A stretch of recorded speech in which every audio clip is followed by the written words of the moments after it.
When a homeless man approached Barron Trump asking for just $1, no one expected what would happen next. What started as a simple act of kindness would spark a national movement, reunite a broken family, and change lives forever. The city's heartbeat was relentless. Cars honked, pedestrians weaved through the streets, and the hum of conversations filled the air. On the corner of Broad Street and 17th Avenue in Cleveland, Ohio, a man sat slumped against the wall of an old convenience store. His clothes were worn layers that barely kept the biting winter wind at bay. Beside him, a cardboard sign read "Anything helps. God bless." His name was Leonard, though most people didn't care to know it. At 42, he had been living on the streets for nearly a year, a series of misfortunes stripping him of everything he once held dear. Each day was a gamble. Sometimes a passerby would toss a few coins his way, but more often they hurried past, avoiding his eyes. Leonard adjusted his beanie and shivered. He watched as shoes of every kind passed him: high heels, sneakers, polished loafers. Then, out of the corner of his eye, he noticed something different. A pair of pristine white sneakers stopped just feet away from him. They weren't just expensive, they were the kind only someone truly young and privileged would wear. Leonard glanced up, his curiosity piqued. Standing there was a teenager, tall and unmistakably composed, with his hands tucked casually into the pockets of a sleek jacket. Leonard squinted against the sunlight. He recognized the face but couldn't immediately place it. The boy was waiting at the corner, scrolling through his phone, completely unaware of the attention he was drawing. People around whispered, some even pulling out their phones discreetly to snap pictures. Leonard hesitated. He wasn't one to approach anyone unless they made eye contact first. But something about the boy's demeanor struck him. He wasn't in a rush like everyone else. There was an air of quiet observation, a calmness that seemed out of place amidst the city's chaos. Taking a breath, Leonard spoke up, his voice dry from the cold. "Hey, young man," he called, forcing a smile. "Can you spare $1?" The boy froze mid-scroll, his head tilting slightly as if to confirm he'd heard correctly. Slowly he turned to face Leonard, his expression unreadable. For a moment, the world around them seemed to slow down. Leonard braced himself for rejection. He was used to it. But what happened next was anything but ordinary. "What do you need it for?" the boy asked, his voice calm but firm. The question caught Leonard off guard. It wasn't rude or dismissive, but there was a weight to it, as if the boy genuinely wanted to know. Leonard's throat tightened. He hadn't expected a conversation. "Well," he began, rubbing his hands together for warmth. "A cup of coffee would be nice. Maybe a sandwich, if I'm lucky." His voice faltered. There was something unsettling about being questioned. But there was no malice in the boy's tone, just curiosity.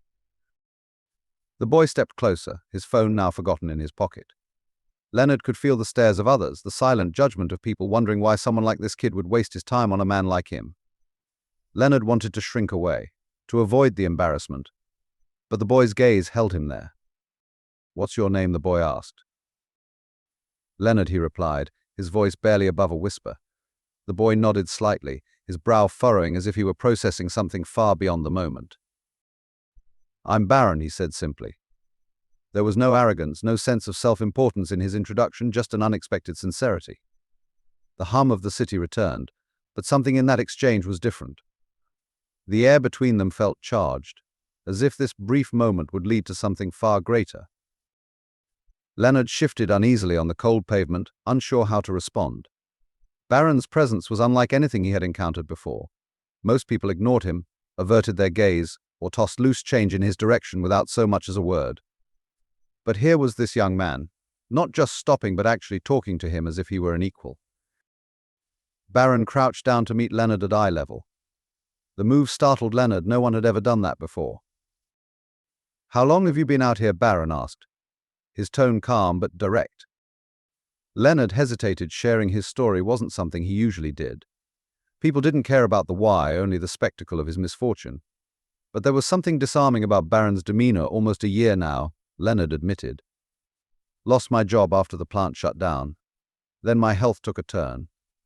Couldn't keep up with rent." He paused, swallowing the lump in his throat. "It's been downhill ever since." Barron listened intently, his eyes narrowing slightly, not out of judgment but focus. It was a look Leonard wasn't used to, a mix of curiosity and concern, as if the teenager were piecing together a puzzle in his mind. Leonard noticed the quiet tension growing among the crowd around them. People were watching, Whispering, some even paused, their curiosity piqued by the unusual sight of the young Trump heir crouched on the sidewalk beside a homeless man. "What about family?" Barron asked. Leonard's jaw tightened, and he shook his head. "Don't have much of that anymore. My folks passed years ago. My brother, well, we haven't talked in ages," he chuckled bitterly. "Not much left to lose when you've already lost it all." Barron was quiet for a moment, as if weighing Leonard's words carefully. Then, without breaking eye contact, he reached into his pocket. Leonard's pulse quickened. He had asked for $1, just one. But Barron's movement suggested something different. When his hand emerged, he wasn't holding a single bill, but a crisp $100 note. The sight made Leonard blink in disbelief. "Here," Barron said, extending the bill toward him. "This should cover more than coffee." Leonard stared at the money, stunned. For a moment he couldn't move. It wasn't just the amount, it was the gesture itself. "Are you serious?" Leonard finally managed to ask, his voice cracking. "Why would you do that?" Barron shrugged lightly. "Because I can." The simplicity of his answer left Leonard speechless. But before he could respond, Barron leaned in a little closer. "But listen," he added, his voice dropping to a softer tone. "This isn't just about the money. I want you to promise me something." "What's that?" Leonard asked, gripping the bill like it might vanish. Barron's expression shifted, becoming more serious. "If I help you today, you've got to help yourself tomorrow. Deal?" Leonard felt a lump rise in his throat. The words hit harder than he expected. For the first time in what felt like forever, someone wasn't just handing him a lifeline, they were challenging him to climb out of the hole he'd fallen into. Leonard nodded, unable to find the right words. "Good," Barron said, standing back up. He glanced around at the gathering crowd, his calm demeanor unshaken by the attention. Leonard felt his cheeks burn as he noticed people recording the interaction on their phones. He wasn't sure how to feel: grateful, embarrassed, or both. Barron reached into his pocket again, pulling out a pen and a small notepad. Scribbling something quickly, he handed the torn piece of paper to Leonard. "Go to this address tomorrow morning. They'll help you out. Tell them Barron sent you." Leonard unfolded the note, his hands trembling slightly. It was the address of a local shelter and resource center, one he'd heard of, but had always been too proud or too ashamed to visit. "I'll make sure they're expecting you," Barron added, his voice unwavering. The air around them seemed to shift as Leonard clutched the paper and the money. It wasn't just kindness, it was hope, a fragile, flickering light in a world that had long been dark. And somehow, Leonard knew this was only the beginning.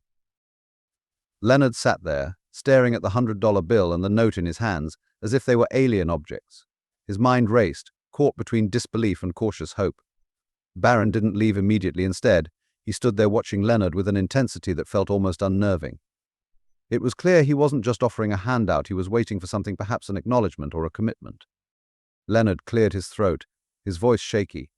"Why? Why do you care? You don't know me." Barron tilted his head slightly, his lips forming a faint smile. "Because everyone has a story, Leonard.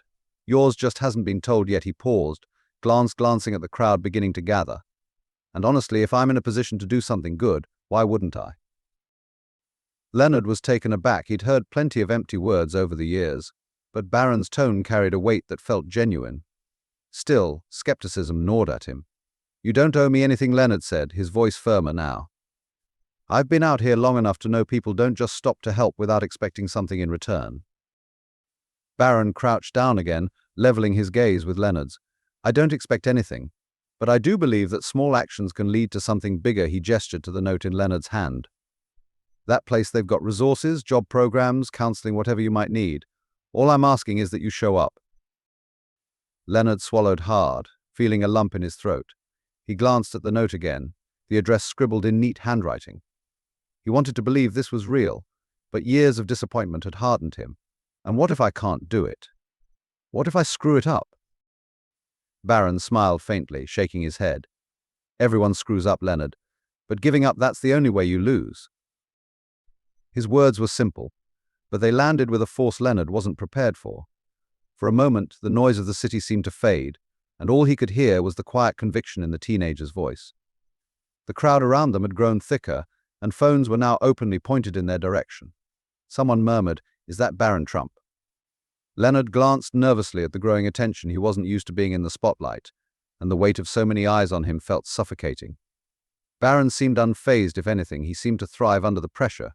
his calm demeanor contrasting sharply with Leonard's unease. "Ignore them," Barron said softly, as if reading Leonard's mind. "This is about you and me right now. No one else matters." Leonard felt a strange sense of relief wash over him. For the first time in a long while, he didn't feel invisible. Someone really saw him and cared enough to listen. "All right," he said finally, his voice steady. "I'll go. I'll show up." Barron's expression softened, a genuine smile breaking through.